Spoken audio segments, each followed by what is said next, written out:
Hello student. हम chapter start करने से पहले हम स्टडी कर लेते हैं what is electrostatics. Okay, just मैं आपको थोड़ा सा समरी टाइप का दे रही हूँ कि आपको इलेक्ट्रोस्टैटिक्स होता क्या है। बेसिकली जो इलेक्ट्रोस्टैटिक्स को अगर मैं ब्रेक करूंगी तो वो आपका ब्रेक होगा इलेक्ट्रॉन प्लस स्टैटिक। ठीक है, इलेक्ट्रॉन क्या होगा? बेसिकली आपका चार्ज है और स्टैटिक तो आपको बताते हैं। ठीक है, तो स्टैटिक मीन्स बेसिकली क्या होगा आपका fix charge. Static means fix charge या आप इसको बोलोगे स्टेबल चार्ज। ठीक है, आपका जो फिक्स चार्ज है पहले से प्रेजेंट है वो चार्ज, ना हम उसको क्रिएट कर रहे हैं ना हम उसको डिस्ट्रॉय कर रहे हैं। इस तरीके का चार्ज हम उसका जो मूवमेंट हो रहा है उसका में उसकी वजह से जो दूसरे चार्जेस पे जो इफेक्ट पड़ रहा है वो चीजें हमने स्टडी करना है। ठीक है, तो जो स्टैटिक चार्ज हमें फील कब कब होता है? Static charge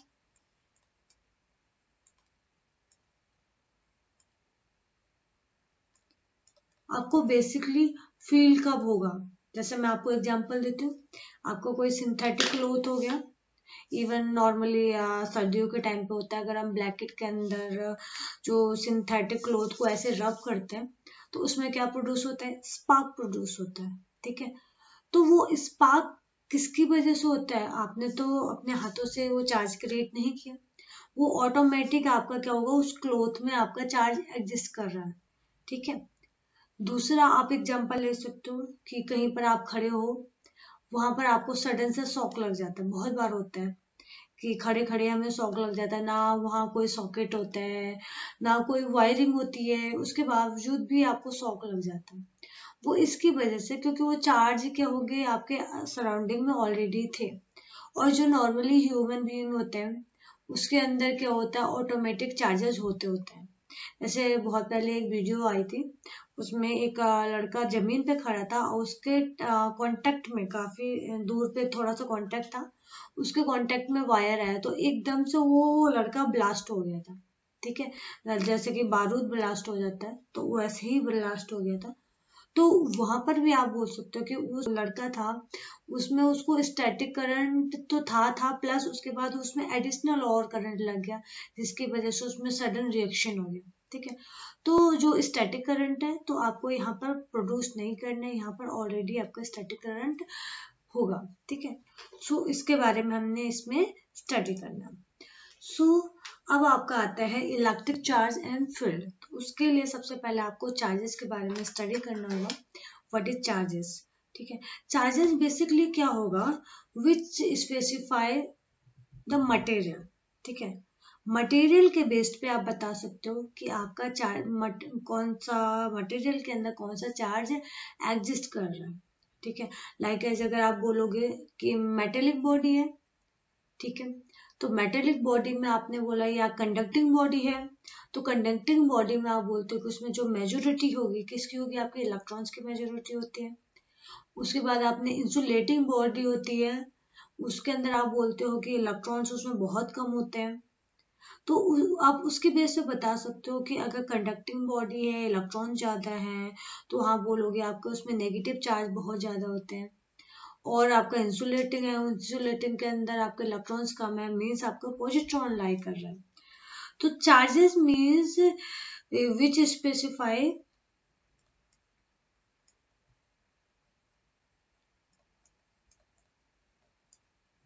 the material.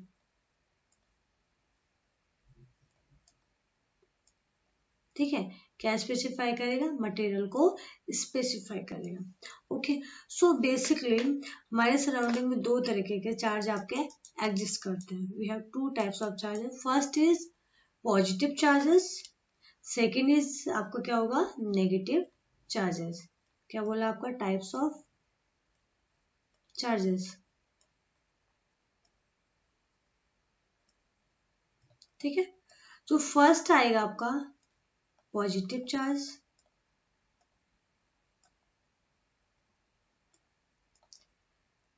जो सेकंड आएगा नेगेटिव चार्ज। ओके, अभी मैं आपको पॉजिटिव और नेगेटिव चार्ज को इसको समझाती हूँ कि आप उसको कैसे समझोगे। आप नॉर्मली देखते हो कि आपके सोसाइटी में जितने भी आपके आइडियल्स होते हैं, ठीक है, उसके जो थॉट होते हैं वो क्या होता है, आपके स्प्रेड होते हैं, और वो कितने भी साल निकल जाए वो आपको थॉट हमेशा याद रहते हैं, ठीक है। सिमिलरली अगर आप दूसरे एग्जांपल लो कि अगर आप न्यूज़पेपर में न्यूज़ देखते हो, कुछ ऐसी न्यूज़ होती है कि जो आपको 2 दिन याद रहती है, 3 दिन याद रहती है, लाइक एज भाई ने भाई को मार दिया समथिंग, तो उस केस में आप क्या देखते हो, वो न्यूज़ आपको ज्यादा याद नहीं रहती है, ठीक है। तो आप उसके हिसाब से उसको चार्जेस को आप स्पेसिफाई कर सकते हो कि जो पॉजिटिव चार्ज होता है वो क्या होता है, आपका डाइवर्ज होता है। नेगेटिव चार्ज क्या होता है, आपका कन्वर्ज होता है, ठीक है। तो उसके बेस पे आप याद रखोगे। अगर ये पॉइंट आपको समझ में आ गया तो आपको पूरा चैप्टर में ये हेल्प करेगा। अभी आपको ये लग रहा होगा कि ये कौन सा नौटंकी वाली बात बोल दी मैंने कि इतनी कहानियां बता रही हूँ, ये कहानियां नहीं है, ये आपको समझाने का तरीका है कि आप किस तरीके से समझोगे और आगे आपको किस तरीके से यूज होगा, ठीक है। तो पॉजिटिव चार्ज क्या होगा, आपका डाइवर्ज होगा। नेगेटिव चार्ज क्या होगा, आपका कन्वर्ज होगा। डाइवर्ज मीन्स फैलेगा,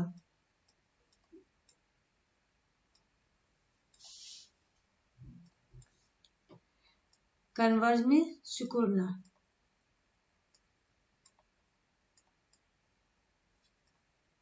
ठीक है।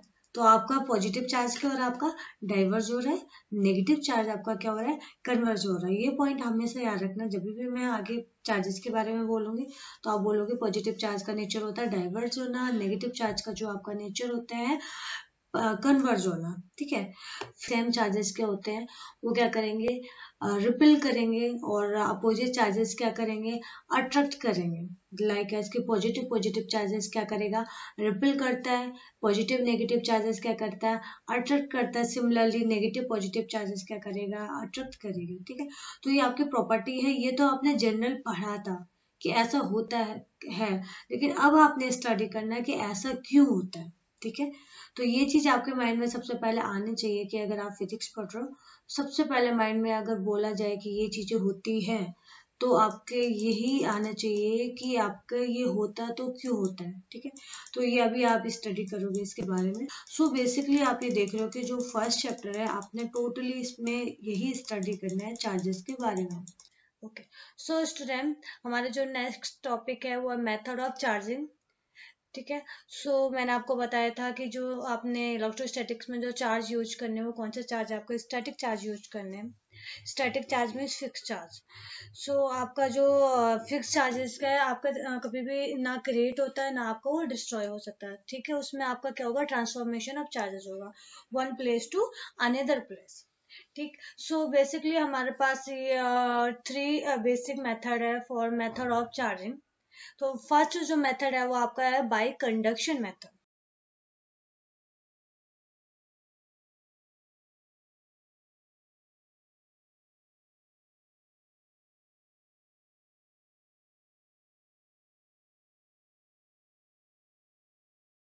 ओके, अब आप ये सोचोगे कि बाय कंडक्शन मेथड क्या होगा।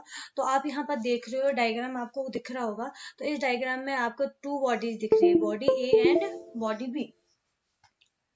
ओके, आपको डायग्राम में body A and body B दिख रही है। तो आप क्या देख रहे हो कि जो बॉडी ए है उसमें जो चार्जेस है, चार्जेस कौन से चार्ज है, पॉजिटिव चार्ज है। बॉडी बी में अभी कोई भी चार्जेस आपके एग्जिस्ट नहीं कर रहे हैं। ओके, तो आपने क्या करा कि बॉडी ए को बॉडी बी के कांटेक्ट में लेके आए। यहाँ पर आप देख रहे हो कि बॉडी ए को बॉडी बी के कांटेक्ट में जैसे ही आप लेके आए हो, तो जो बॉडी ए से जो चार्ज है बॉडी बी में आपका ट्रांसफर होगा। बॉडी ए में कौन चार्ज है, पॉजिटिव चार्ज है, वो कहाँ ट्रांसफर हो गया, बॉडी बी में। यहाँ पर भी बॉडी बी में पॉजिटिव चार्ज आपका आ जाएगा, ठीक है। तो आप जैसे ही इन दोनों को सेपरेट करोगे, दोनों को अलग अलग करोगे, तो आप क्या देख रहे हो कि जितना अमाउंट ऑफ चार्जेस बॉडी ए में है उतना ही अमाउंट ऑफ चार्जेस आपका किस में होगा, बॉडी बी में भी आ जाएगा। तो यहाँ पर आपका क्या हो रहा है, एक बॉडी से दूसरी बॉडी में चार्जेस का ट्रांसफॉर्मेशन हो रहा है, ठीक है।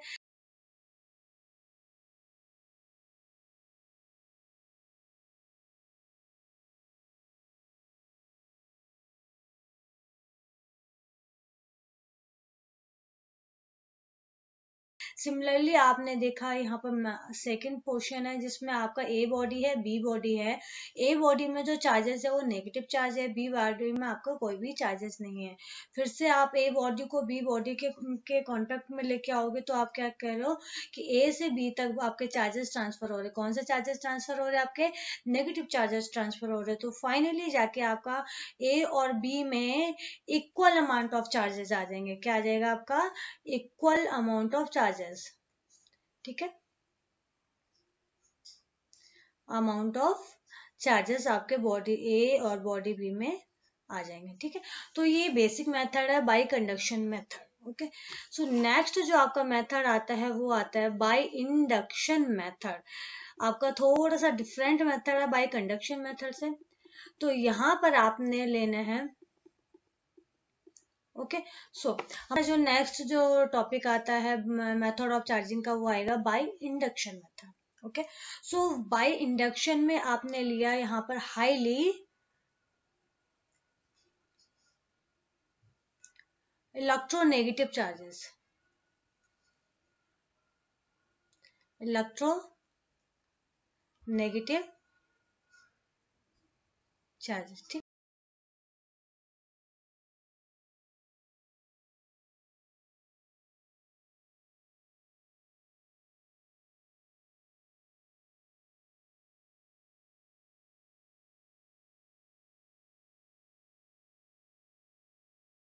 यहाँ पर आपने हाईली इलेक्ट्रोनेगेटिव चार्जेस लिया। मैंने हाईली वर्ड क्यों यूज किया?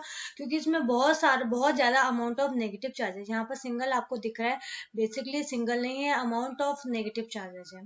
तो जैसे ही आप इस नेगेटिव चार्जेस को आप ए और बी बॉडी जो हम एज यूजुअल कंसिडर कर रहे हैं, ए और बी बॉडी के कॉन्टेक्ट में लेके आओगे तो आपका क्या कंडीशन आएगा कि अगर ए और बी बॉडी में कोई चार्जेस है, ठीक है, नेगेटिव हाईली इलेक्ट्रोनेगेटिव को आप कांटेक्ट में लेके आओगे तो आप क्या देखते हो, क्या जो नेगेटिव चार्ज है किसको अट्रैक्ट करेगा? पॉजिटिव चार्ज को अपनी ओर अट्रैक्ट करेगा और नेगेटिव चार्ज को अपने से रिपेल करेगा। ओके, तो आप क्या देख रहे हो कि जैसे ही आप क्या करोगे, यहाँ पर नेगेटिव चार्ज को कांटेक्ट में लेके आओगे, हाईली नेगेटिव चार्ज को, तो पॉजिटिव चार्ज को अट्रैक्ट करेगा, नेगेटिव चार्ज को रिपेल करेगा। तो जैसे ही आप हाईली इलेक्ट्रोनेगेटिव को अलग करोगे और ए और बी बॉडी को आप सेपरेट करोगे तो आपका क्या हो जाएगा? ए बॉडी में रह जाएंगे positive charge totally, B body में रह जाएंगे आपके negative charge totally. But condition क्या आएगी कि आपका positive charge in a body, positive charge in body A equal होगा negative charge in body B। So ये आपने देखा कि जब आप क्या कर रहे हो, हाईली इलेक्ट्रोनेगेटिव बॉडी को आप लेके आ रहे हो, टू बॉडीज जो आपका चार्जेस, कुछ चार्जेस कंटेन कर रहे हैं, तो उसमें आपका क्या होगा, किस तरीके का चेंजेस आएगा। ठीक है, नेक्स्ट आपने यहाँ पर तो लिया था हाईली इलेक्ट्रोनेगेटिव बॉडी, यहाँ पर ले लिया आपने हाईली इलेक्ट्रो पॉजिटिव।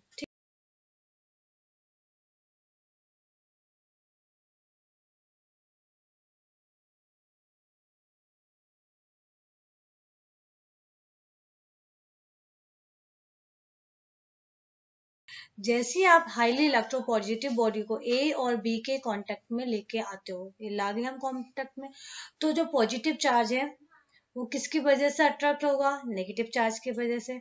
और पॉजिटिव चार्ज किसको रिपेल करेगा? पॉजिटिव चार्ज को, क्योंकि आपके सेम चार्जेस क्या करेंगे? एक दूसरे को रिपेल करेंगे। ओके, अब आप क्या करोगे, फिर से हाईली इलेक्ट्रोपॉजिटिव को आप सेपरेट करोगे आपका ए और बी से बॉडी से। तो अब आप क्या देख रहे हो, ए बॉडी में जो टोटल चार्ज आ जाएंगे वो क्या आएंगे? नेगेटिव चार्ज आ जाएंगे। और बी बॉडी में जो टोटल चार्ज आ जाएंगे वो क्या होंगे? आपके पॉजिटिव चार्ज होंगे। सिमिलरली पहले वाली कंडीशन होगी कि आपके ए बॉडी में जो नेगेटिव चार्ज है वो बी बॉडी के पॉजिटिव चार्ज के इक्वल होगा। ठीक है, ये हम किसकी बात कर रहे हैं? बी में है, ये किस में? आपका ए में है। ठीक है, तो इतना आप ध्यान रखना कि आपका क्या होगा कि अगर चार्ज डिस्ट्रीब्यूट होंगे तो वो इक्वल अमाउंट में डिस्ट्रीब्यूट होगा ए और बी में। ठीक है, तो ये आपका सेकंड मेथड था, आपका बाय इंडक्शन मेथड। ठीक है, तो फाइनल आपका जो मेथड बचता है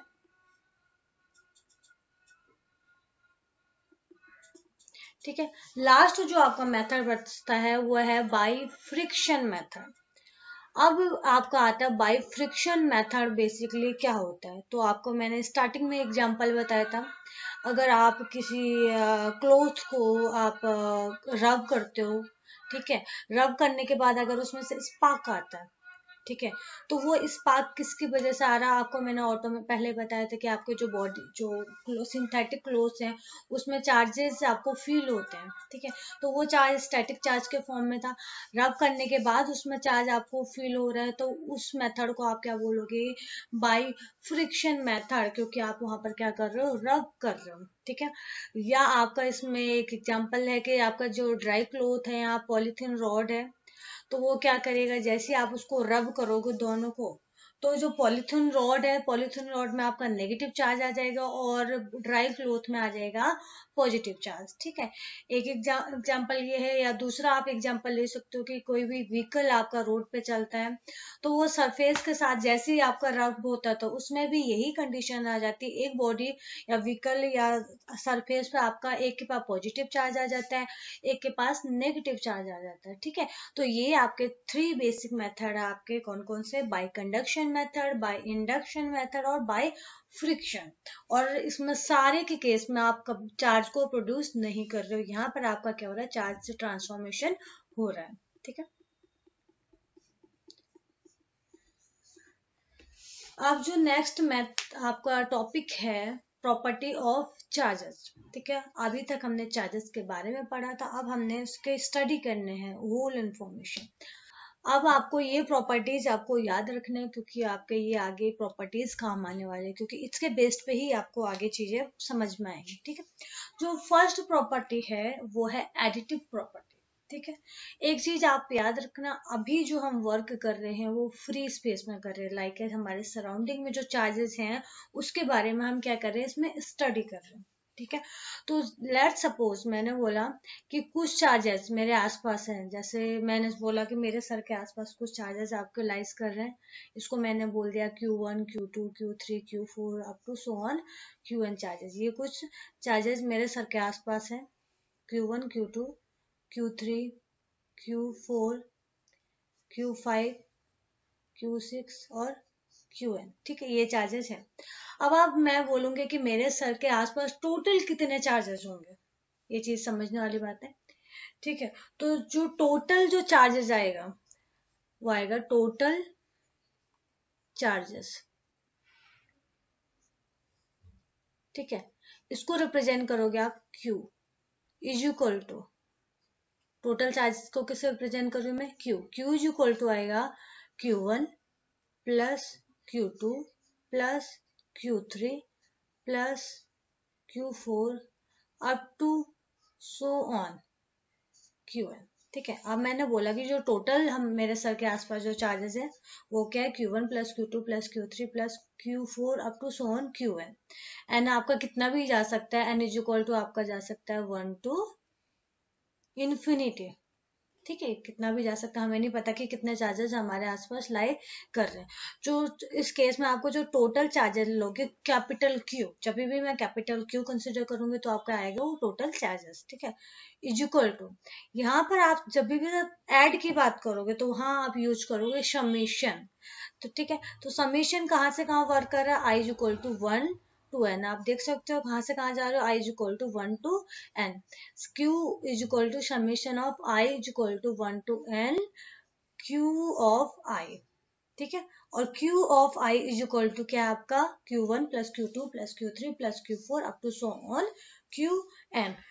सो ये हमारा आपका आ गया इसका result, additive property of charges, ठीक। नेक्स्ट हमारा जो टॉपिक है वो है क्वांटाइजेशन ऑफ चार्जेस, ठीक है। तो क्वांटाइजेशन ऑफ चार्जेस क्या होता है, आपको बताया गया था कि चार्जेस नेवर क्रिएट और नॉट डिस्ट्रॉयड। तो आपका कोई भी बॉडी होगी उसके अंदर आपका ऑटोमेटिक चार्ज लाई करता है, ठीक है। तो अगर आपको उस बॉडी के अंदर पता है कि नंबर ऑफ चार्जेस इतने हैं, तो आप उस बॉडी के अंदर ये बता सकते हो कि उसके अंदर टोटल चार्जेस कितने होंगे, ठीक है। सो बेसिकली आप क्वांटाइजेशन ऑफ चार्जेस, यहाँ पर मैं कुछ फॉर्मूला लिखने वाली हूँ, Q is equal to n into A, ठीक है, Q is equal to n into A. Okay, so ये रिप्रेजेंट करेगा क्वांटाइजेशन ऑफ चार्जेस, वेयर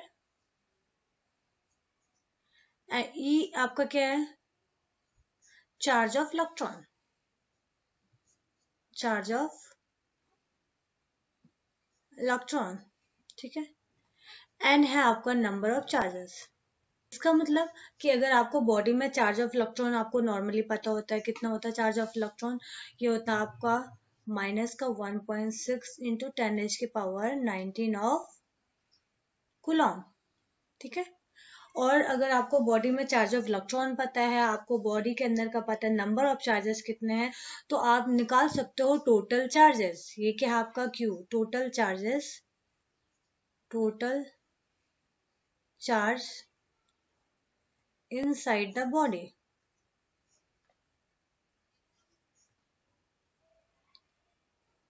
कितने वो किससे रिप्रेजेंट करोगे आप, कैपिटल क्यू से कर लो या small Q, Q is equal to n into e. आप इजीली किसी भी बॉडी के अंदर चार्जेस को कैलकुलेट कर सकते हो। लाइक मैं आपको एक एग्जांपल देती हूँ, जैसा हाइड्रोजन एटम, ठीक है।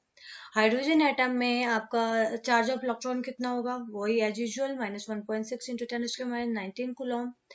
और आपका नंबर ऑफ इलेक्ट्रॉन्स कितने होंगे, 1 होगा। तो आप इजीली उसके अंदर total charge inside the hydrogen body या हाइड्रोजन एटम आप निकाल सकते हो, ठीक है। तो ये था आपका क्वांटाइजेशन ऑफ चार्जेस, ठीक। इसके बेस्ड पे आपका एग्जाम में न्यूमेरिकल क्वेश्चन आता है, वो भी 1 मार्क्स का न्यूमेरिकल क्वेश्चन आएगा, ज्यादा नहीं आता है, सिंपल से। या एमसीक्यू क्वेश्चन आ सकता है कि अगर आपको ई पता है, एन पता है, तो क्यू की वैल्यू आप कैलकुलेट कर सकते हो। ओके, अब हम स्टार्ट करते हैं क्वेश्चन। तो ये जो क्वेश्चन है, अभी तक आपने जितना भी टॉपिक पढ़ा है उसके बेस पे ही क्वेश्चन है। क्वेश्चन है, an object has an excess charges of -1.2 into 10⁻⁻17 coulomb, how many excess electron does it have, ठीक है। तो आपने जो फॉर्मूला पढ़ा है सबसे पहले, तो उसको करने से पहले आपको लिखना है गिवन। गिवन क्या क्या है, excess charges means Q is equal to कितना, माइनस का 1.2 इंटू 10⁻⁻17 ऑफ कूलॉम, ठीक है। एंड आपको क्या पता है, ई इज इक्वल टू क्या होता है, माइनस का 1.6 इंटू 10⁻⁻19 ऑफ कूलॉम, ठीक है। फिर आपको फॉर्मूला पता है Q is equal to n into e. Okay, so आपको इस क्वेश्चन में क्यू पता है, आपको ई पता है, तो पूछा क्या गया, how many excess electron does it have. आपका कोई भी ऑब्जेक्ट है, उसके अंदर कितने एक्सेस इलेक्ट्रॉन होंगे, तो हमें बेसिकली निकालना है n. N is equal to क्या होता है आपका क्यू बाई ई। आप इससे कैलकुलेट कर सकते हो। क्यू इज इक्वल टू कितना आपका -1.2 into 10⁻⁻17 of Coulomb upon -1.6 into 10⁻⁻19 of Coulomb. Solve करो, माइनस से माइनस कैंसिल, तो कितना बचेगा 1.2 अपॉन 1.6 इंटू, ये ऊपर चला गया कितना हुआ 10⁻² ऑफ कूलॉम से कूलॉम कैंसिल, तो ये क्या हो जाएगा आपका यूनिट लेस हो जाएगा। आपका इसमें एक्सेस इलेक्ट्रॉन कितने हो जाएंगे, ये होगा आपका कितना इलेक्ट्रॉन होगा 0.75 इंटू 10⁻², या आपके आ जाएंगे एक्सेस इलेक्ट्रॉन 75। तो एन की वैल्यू आपकी बेसिकली इसमें कितना आ गया, एन इज इक्वल टू 75, ठीक है। तो इस तरीके का आप क्वेश्चन इसमें एग्जाम में कर सकते हो, सिंपल सा क्वेश्चन है, कुछ भी डिफिकल्टी नहीं है। ये आप देख सकते हो 1 नंबर से ज्यादा ये मार्क्स का नहीं आता है, और ये एमसीक्यू में भी ये क्वेश्चन इस तरीके का आ सकता है, ठीक है। नेक्स्ट हमारा जो टॉपिक है वो है क्वांटाइजेशन ऑफ चार्जेस, ठीक है। तो क्वांटाइजेशन ऑफ चार्जेस क्या होता है, आपको बताया गया था कि चार्जेस नेवर क्रिएट और नॉट डिस्ट्रॉयड। तो आपका कोई भी बॉडी होगी उसके अंदर आपका ऑटोमेटिक चार्ज लाई करता है, ठीक है। तो अगर आपको उस बॉडी के अंदर पता है कि नंबर ऑफ चार्जेस इतने हैं, तो आप उस बॉडी के अंदर ये बता सकते हो कि उसके अंदर टोटल चार्जेस कितने होंगे, ठीक है। सो बेसिकली आप क्वांटाइजेशन ऑफ चार्जेस, यहाँ पर मैं कुछ फॉर्मूला लिखने वाली हूँ, Q is equal to n into A, ठीक है। Q is equal to n into A. Okay, so ये रिप्रेजेंट करेगा quantization of charges, where e आपका क्या है, charge of electron, charge of electron, ठीक है। एन है आपका number of charges, number of charges. इसका मतलब कि अगर आपको बॉडी में चार्ज ऑफ इलेक्ट्रॉन आपको नॉर्मली पता होता है, कितना होता है चार्ज ऑफ इलेक्ट्रॉन, ये होता है आपका माइनस का 1.6 इंटू 10⁻⁹ ऑफ कूलॉम, ठीक है। और अगर आपको बॉडी में चार्ज ऑफ इलेक्ट्रॉन पता है, आपको बॉडी के अंदर का पता है नंबर ऑफ चार्जेस कितने हैं, तो आप निकाल सकते हो टोटल चार्जेस। ये क्या है आपका Q, total charges, total charge inside the body.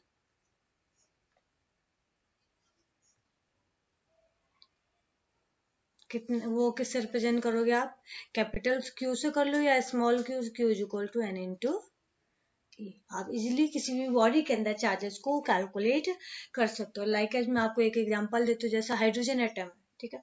Hydrogen atom में आपका चार्ज ऑफ इलेक्ट्रॉन कितना होगा, वही एज यूजुअल -1.6 इंटू 10⁻⁹ कूलॉम।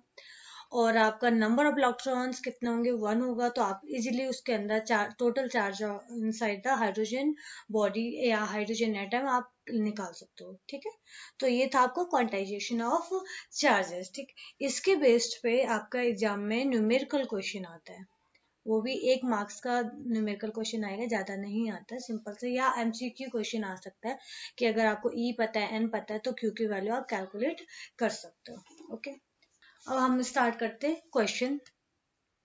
तो ये जो क्वेश्चन है, अभी तक आपने जितना भी टॉपिक पढ़ा है उसके बेस पे ही क्वेश्चन है। क्वेश्चन है, an object has an excess charges of -1.2 into 10⁻⁻17 coulomb, how many excess electron does it have, ठीक है। तो आपने जो फॉर्मूला पढ़ा है सबसे पहले, तो उसको करने से पहले आपको लिखना है गिवन। गिवन क्या क्या है, excess charges means Q is equal to कितना, माइनस का 1.2 इंटू 10⁻⁻17 ऑफ कूलॉम, ठीक है। एंड आपको क्या पता है, ई इज इक्वल टू क्या होता है, माइनस का 1.6 इंटू 10⁻⁻19 ऑफ कूलॉम, ठीक है। फिर आपको फॉर्मूला पता है Q is equal to n into e, okay. So आपको इस क्वेश्चन में क्यू पता है, आपको ई पता है, तो पूछा क्या गया, how many excess electron does it have, आपका कोई भी ऑब्जेक्ट है उसके अंदर कितने एक्सेस इलेक्ट्रॉन होंगे। तो हमें बेसिकली निकालना है एन इज इक्वल टू क्या होता है आपका क्यू बाई ई। आप इससे कैलकुलेट कर सकते हो, क्यू इज इक्वल टू कितना आपका -1.2 into 10⁻⁻17 of Coulomb upon -1.6 into 10⁻⁻19 of Coulomb. Solve करो, माइनस से माइनस कैंसिल, तो कितना बचेगा 1.2 अपॉन 1.6 इंटू, ये ऊपर चला गया, कितना हुआ 10⁻² ऑफ कूलॉम से कूलॉम कैंसिल, तो ये क्या हो जाएगा आपका यूनिट लेस हो जाएगा। सो आपके इसमें एक्सेस इलेक्ट्रॉन कितने हो जाएंगे, ये होगा आपका कितना इलेक्ट्रॉन होगा 0.75 इंटू 10⁻², या आपके आ जाएंगे एक्सेस इलेक्ट्रॉन 75। तो एन की वैल्यू आपकी बेसिकली इसमें कितना आ गया, एन इज इक्वल टू 75, ठीक है। तो इस तरीके का आप क्वेश्चन इसमें एग्जाम में कर सकते हो, सिंपल सा क्वेश्चन है, कुछ भी डिफिकल्टी नहीं है। ये आप देख सकते हो 1 नंबर से ज्यादा ये मार्क्स का नहीं आता है, और ये एमसीक्यू में भी ये क्वेश्चन इस तरीके का आ सकता है, ठीक है। सो स्टूडेंट, हमारा जो न्यू क्वेश्चन है वो है, 2 identical metal spheres on insulating stand have different charges. Sphere 1 has a charge of -9.6 into 10⁻⁻19 coulomb. Sphere 2 has 60 excess proton. If the two spheres are brought into contact and then separated, what charges will each have? How many electrons or proton does this corresponds to, ठीक है। सो आपको इस question को करने से पहले आपको याद होना चाहिए जो मैंने आपको बताया था मेथड ऑफ चार्जिंग। आपको अब यहाँ पर देखना है कि क्वेश्चन में आपको गिवन क्या है। सो आपके पास दो बॉडी है, first body and second body, ठीक है। आपको क्वेश्चन में बोला गया है body first has charge -9.6 19 Coulomb, ठीक है। तो बॉडी फर्स्ट के पास, उसको मैंने मान दिया, लेट्स सपोज कि इस पे जो चार्जेज है उसको मैंने मान दिया Q1। तो Q1 पे जो चार्ज है कितना है, माइनस का 9.6 इंटू 10⁻⁻19 ऑफ कूलॉम, ठीक है। दूसरा स्पेयर 2 हैज 60 एक्सेस प्रोटॉन, ठीक है। तो यहाँ पर मैंने मान दिया स्पेयर 2 में जो चार्जेस है कितना है, Q2 कितना है, 60 excess of proton, proton means E plus.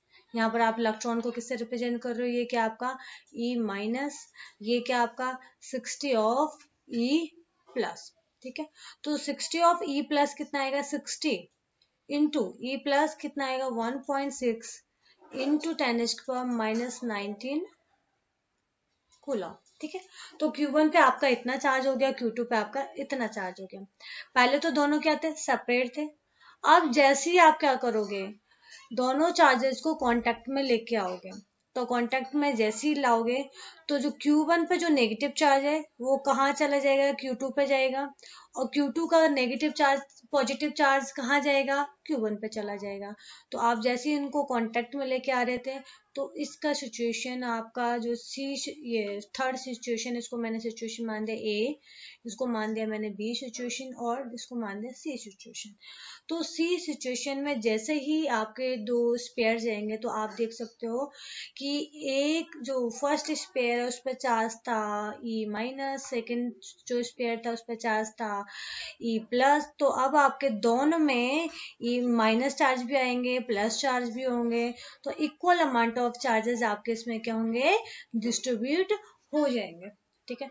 अब क्वेश्चन क्या करना है आपको, what charges will each have, दोनों में चार्जेस कितने होंगे, ठीक है।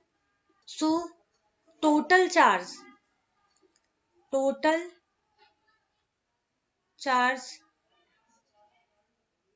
एट फर्स्ट इन सिचुएशन, कौन सी सिचुएशन है, सी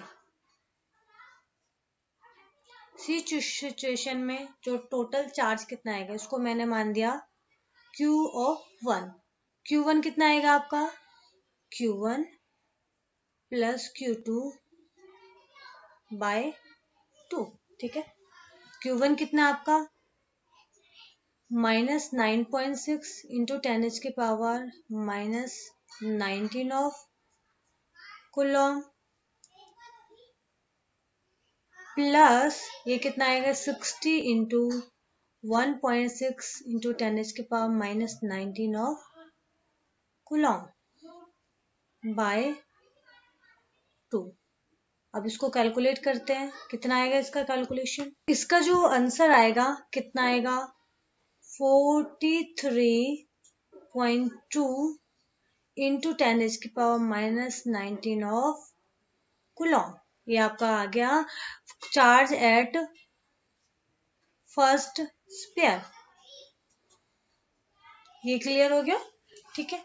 सिमिलरली आपने बोला कि जो फर्स्ट बॉडी है, फर्स्ट स्पेयर है, और जो सेकेंड स्पेयर है, दोनों पे चार्ज के आपका इक्वल अमाउंट में डिस्ट्रीब्यूट होगा। तो कैसे डिस्ट्रीब्यूट हुआ, आपने Q1 मान दिया। अब सिमिलरली आपने कह सकते हो total charge at 2 in situation, कौन सा सिचुएशन लेना आपने, सी सिचुएशन में आपका 2 स्पेयर पे चार्ज क्या आएगा, उसको मान दिया आपने Q2, वो भी कितना आएगा आपका Q1 plus Q2 by 2।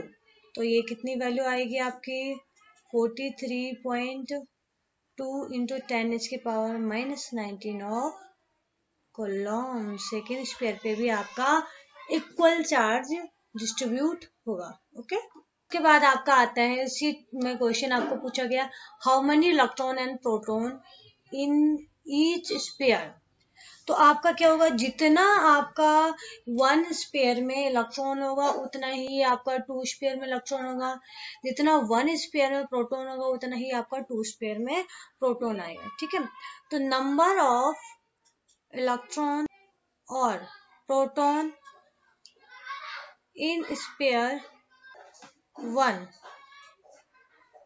Is equal to क्या आएगा, नंबर ऑफ इलेक्ट्रॉन और प्रोटॉन इन स्पेयर 2। तो जितना आपका 1 में इलेक्ट्रॉन और प्रोटॉन होगा उतना ही आपका 2 में भी इलेक्ट्रॉन और प्रोटॉन होगा। सिंपल सी सिचुएशन है, कोई डिफिकल्टी नहीं है, बस आपको कंडीशन याद होने चाहिए कि आपका किस तरीके से इलेक्ट्रॉन्स और प्रोटॉन्स आपके ट्रांसफर हो रहे हैं one body to different body. ठीक है, तो ये क्वेश्चन था आपका method of charging method question. Next आपका कंजर्वेशन ऑफ चार्जेस। ठीक है, तो कंजर्वेशन ऑफ चार्जेस को मैं समझाने के लिए आपको एक एग्जांपल बताती हूँ कि आपने जैसे पढ़ा था कंजर्वेशन ऑफ एनर्जी। आपने देखा था कि अगर आप कोई बॉल को ऊपर वॉल से नीचे थ्रो कर रहे हो, ठीक है, तो अगर आप वॉल पे ऊपर देखोगे तो वहां पर आपको कुछ एनर्जी उस बॉल में वर्क करेगा, टॉप पे आप सेंटर पे आओगे तो वहां पर भी कुछ एनर्जी वर्क करेगा, बॉटम में जाओगे तो कुछ एनर्जी वहां पर भी वर्क करेगा। बट एनर्जी का फॉर्म क्या होता है, आपका ट्रांसफर होते हैं। आपने देखा जो टोटल एनर्जी होता है वो क्या होता है, आपका काइनेटिक एनर्जी और पोटेंशियल एनर्जी के सम के इक्वल होता है। तो अगर आप ऊपर जाओगे, टॉप पे जाओगे, तो वहां पर जो टोटल एनर्जी आपको वर्क करेगा वो किसके फॉर्म में वर्क करेगा, पोटेंशियल एनर्जी के फॉर्म में वर्क करेगा। लेकिन आप सेंटर पे जैसे आते हो तो वहां पर जो आपका टोटल एनर्जी वर्क करेगा वो kinetic energy plus potential energy के फॉर्म में वर्क करेगा। लेकिन अगर आप बॉटम में जाते हो तो वहां पर पोटेंशियल एनर्जी आपकी क्या हो जाती है, जीरो आ जाती है। जो टोटल एनर्जी वहां पर आता है वो आपका काइनेटिक एनर्जी के फॉर्म में आता है। बट अगर आप उन सब का मैग्नीट्यूड निकालोगे तो आपका टॉप पे, सेंटर पे, बॉटम पे, तीनों पे जो एनर्जी होगी वो इक्वल अमाउंट एनर्जी होगी। लेकिन एनर्जी का फॉर्म अलग अलग है, कभी काइनेटिक एनर्जी के फॉर्म में है, कभी पोटेंशियल एनर्जी के फॉर्म में है। सिमिलरली यहाँ पर भी क्या होगा, कंजर्वेशन ऑफ चार्जेस में भी चाहे आपका चार्जेस कहीं भी ट्रांसफर हो रहे होंगे तो वहां पर आपका चार्जेस इक्वल अमाउंट में ही रहेंगे। जैसे आप केमिकल रिएक्शंस को सॉल्व करते हो तो वहां पर आप क्या कर सकते हो, रिएक्टेंट और प्रोडक्ट में आप क्या देखते हो कि इसमें रिएक्टेंट में चार्जेस कितने हैं, प्रोडक्ट में चार्जेस कितने हैं। तो अगर वो बैलेंस हो जाता है तब आप बोलते हो कि आपका जो रिएक्शन है बैलेंस्ड हो जाएगा। तो कंजर्वेशन ऑफ चार्जेस बेसिकली क्या होगा, balanced of charges, balancing of charges. ठीक है, तो ये आपका सिंपली कि जैसे आपका एनर्जी कंजर्व होती है उसी तरीके का आपका जो चार्ज भी होते हैं वो भी क्या होंगे, कंजर्व होंगे।